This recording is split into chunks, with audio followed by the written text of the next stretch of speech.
کہ انبیاء کرام علیہ الصلاۃ والسلام اپنی قبور میں زندہ ہیں۔ حضور اقدس صلی اللہ علیہ وسلم اور سب انبیاء کرام علیہ الصلاۃ والسلام کے بارے میں اکابر دیوبند کا مسلک یہ ہے کہ وفات کے بعد اپنی قبروں میں زندہ ہیں اور ان کے ابدان مقدسہ بعینہا محفوظ ہیں، اور جسد عنصری کے ساتھ عالم برزخ میں ان کو حیات حاصل ہے، اور حیات دنیاوی کے مماثل ہے، یعنی دنیا کی حیات کی مثل ہے۔ صرف یہ کہ احکام شرعیہ کے وہ مکلف نہیں ہیں، لیکن وہ نماز بھی پڑھتے ہیں، اور روضہ اقدس میں جو درود پڑھا جاوے بلا واسطہ سنتے ہیں، اور یہی جمہور محدثین اور متکلمین اہل سنت والجماعت کا مسلک ہے۔ یہ دعویٰ ہے۔ اب دعوے پہ دلیل سنیں۔ سب سے پہلے قرآن مجید سے دلیل پیش کرتا ہوں۔ سورۃ بقرہ آیت نمبر 154 نمبر آیت ہے۔ وَلَا تَقُولُوا لِمَن يُقْتَلُ فِي سَبِيلِ اللَّهِ أَمْوَاتٌ بَلْ أَحْيَاءٌ وَلَٰكِن لَّا تَشْعُرُونَ۔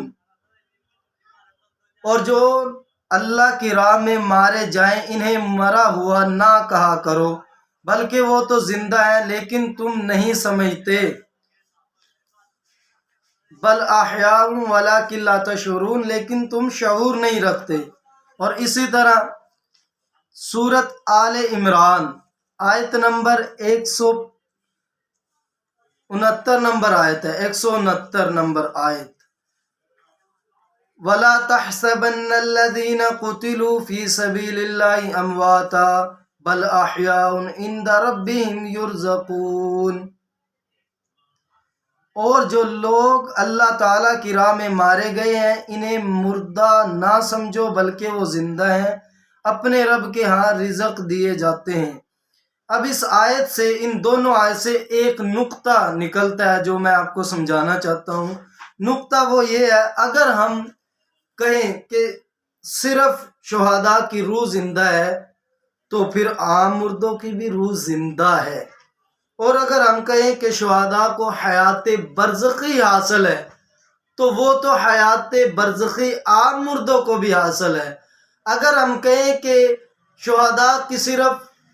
روح زندہ ہے تو پھر تو ابو جہل کی بھی روح زندہ ہے، تو پھر ان میں فرق کیا ہے؟ تو فرق میں سمجھانا چاہتا ہوں۔ فرق یہ ہے کہ شہداء کا جسم بھی زندہ ہے، جس شہید کے جس کے جسم کو ٹکڑے ٹکڑے کیا گیا،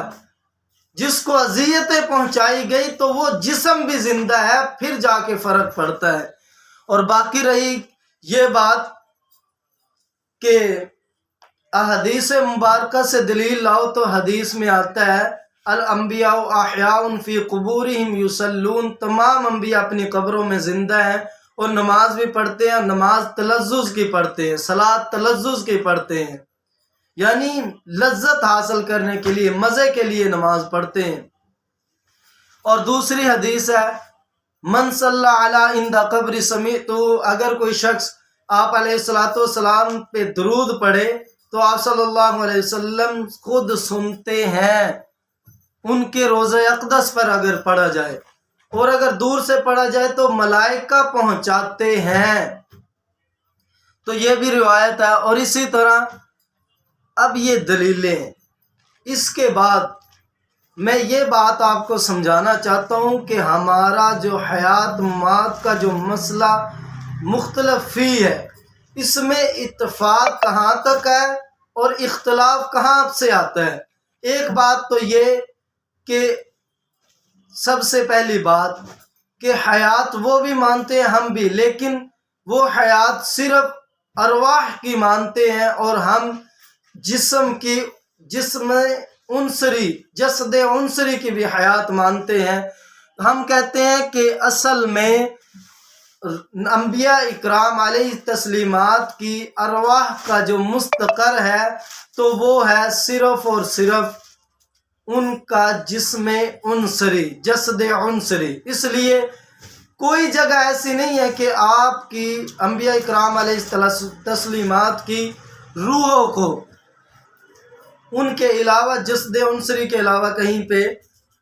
جو ہے نا روکا جائے، ٹھہرایا جائے، تو اس لیے ہماری دلیل یہ ہے۔ اب رہی بات یہ کہ اختلاف صرف اس چیز میں آتا ہے کہ قبر میں زندہ ہیں کہ کہیں اور پہ روح زندہ ہے، جنت میں ہے، جہنم میں، مطلب جو فسق و فجور میں مبتلا ہے، گناہ گار ہیں یا کفار ہیں، تو یہ اختلاف آ جاتا ہے۔ اور ان کی طرف سے ایک دلیل، بہت ساری دلیلیں یہ بھی دی جاتی ہیں کہ کل نفس ذائقۃ الموت، قرآن سے یہ آیت کہ ہر روح نے موت کا ذائقہ چکھنا ہے، ذائقہ چکھنا ہے، یعنی اور اسی طرح انک میت و انہم میتون، کہ تمام لوگوں نے کو موت آئے گی، اور آپ صلی اللہ علیہ وسلم کو بھی، اور اسی طرح بہت ساری دلیلیں ہیں۔ بہرحال ہم کہتے ہیں کہ کوئی مجوسی، کوئی کافر، کوئی مشرک، کوئی دہریہ بھی موت کا انکار نہیں کر سکتا، وہ بھی موت کو مانتا ہے، تو اس لیے موت کا انکار نہیں ہے۔ اور اسی طرح قرآن پاک میں ان کے حوالے سے جو دلیلیں دی جاتی ہیں قرآن سے، یہ بہت ساری دلیلیں ہیں۔ ایک دلیل یہ بھی ہے کہ ایک مرتبہ موت آئے گی، بار بار موت نہیں آئے گی، اللہ موت دے گا اور پھر زندہ کرے گا،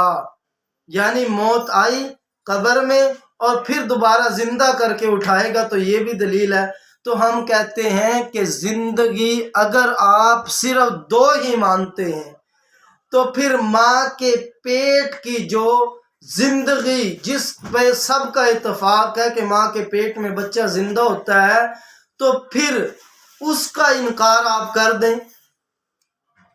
اگر آپ کہتے ہیں کہ دو زندگی ہے تو تیسری تو پھر بھی مانتے ہیں آپ، تو اس لیے یہ مقدمہ ہے، ماں کے پیٹ کی زندگی مقدمہ ہے دنیاوی زندگی کا، جواب اس کا سنیں، اور قبر کی زندگی مقدمہ ہے آخرت کی زندگی کا۔ اور اسی طرح انک لا تسمیع الموتى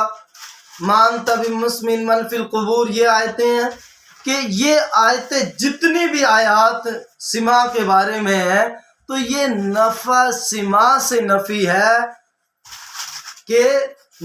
جس طرح کافر، تشبیہ بھی کفار سے اکثر جگہ دی گئی ہے کہ کافر سن کے آپ صلی اللہ علیہ وسلم کی بات اس سے نفع حاصل نہیں کرتے، اس کو مانتے نہیں ہیں، اگر وہ مان لیتے تو پھر ان کے لیے جنت ہوتی، ان کو نفع ملتا۔ تو یہ مطلب ہے کہ نافع سما کی نفی جو ہے نا اس چیز کے کہ نافع سما ہے، عدم سما نہیں ہے، کہ جو ہے وہ سننے کے بعد اس سے نفع حاصل نہیں کر سکتے جو قبروں کے اندر ہے۔ اور ہمارا اصل میں اختلاف صرف انبیاء اکرام علیہ الصلاۃ والسلام کے بارے میں ہے، تو اس لیے بہت ساری، ایک تو یہ بات کہ ہم موت کو مانتے ہیں، اس میں اختلاف نہیں، روح کا زندہ ہونا اس میں کوئی بھی اختلاف نہیں کرتا، جسم کا زندہ ہونا، قبر میں زندہ ہونا اور جسم کے ساتھ روح کا تعلق ہونا، اس میں اختلاف آتا ہے۔ تو اس پہ میں نے دلیل قرآن سے 2 آیتیں پڑھی ہیں، اور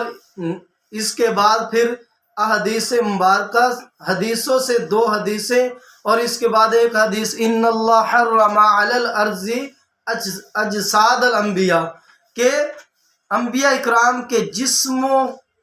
کو کھانا قبر کے اوپر، مٹی کے اوپر اللہ نے حرام قرار دے دی ہے۔